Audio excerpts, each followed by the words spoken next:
പോസിറ്റിവിറ്റിയെ കുറിച്ച് എന്ത് പറയാം നമുക്ക്? എൻ്റെ അഭിപ്രായത്തിൽ നമ്മൾക്ക് ഒരു ടിപ്പ് പറയാമോ സീതാലക്ഷ്മി?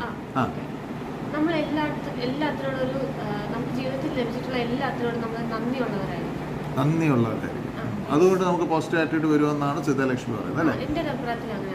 എങ്ങനെയായാലും നമ്മളൊരു നന്ദിയുള്ളവരായിട്ടുള്ള ഒരു എക്സാമ്പിൾ പറയാൻ പറ്റും സീതാലക്ഷ്മി? ഫോർ എക്സാമ്പിൾ ഇപ്പം നമുക്ക് നല്ല ഭക്ഷണം കഴിക്കാനുള്ള സാഹചര്യം ഉണ്ട്, അല്ലെങ്കിൽ നല്ല വസ്ത്രമുണ്ട്, വീടുണ്ട്, പിന്നെ അല്ലെങ്കിൽ നമുക്ക് നല്ല നമുക്ക് മാതാപിതാക്കളെ സഹോദരങ്ങളെ ഒക്കെ ദൈവം തന്നിട്ടുണ്ട്, പഠിക്കാനുള്ള സാഹചര്യങ്ങളൊക്കെ എല്ലാം ദൈവം നമ്മൾ തന്നിട്ടുണ്ട്.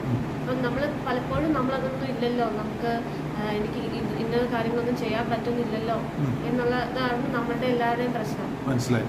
അപ്പൊ താങ്കൾക്ക് ഞാനൊരു വിഷ്വലി ചലഞ്ചിലാണ്. അപ്പൊ അതൊരു ബലഹീനത കാണാതെ ആ ബലഹീനത വെച്ച് നമുക്ക് ജീവിതം മുന്നോട്ട് നയിക്കാം എന്നുള്ളൊരു ശുഭാപ്തി വിശ്വാസമാണ് പോസിറ്റീവ് ആറ്റിറ്റ്യൂഡ് അല്ലേ? അപ്പൊ ഒരിക്കലും ഒരു ബലഹീനതയായിട്ട് കാണരുത് സീതാലക്ഷ്മി കേട്ടോ. അതൊരു ഗ്രാറ്റിറ്റ്യൂഡായിട്ട് കാണണം. എനിക്കും ജീവിതത്തിൽ കാണുന്നത് BA കാര്യത്തെയാണ് അല്ലേ? MA പഠിച്ചോ?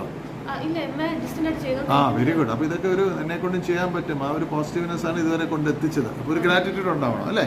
ഈശ്വരനെ അനുഗ്രഹിച്ച് എനിക്ക് BA പഠിച്ച് പാസ്സാകാൻ പറ്റി, ഇനി MA പഠിച്ച് പാസ്സാകാൻ പറ്റും. അത് തന്നെ ഒരു വലിയ കാര്യം അല്ലേ? ഓ വെരി ഗുഡ്, നൈസ്.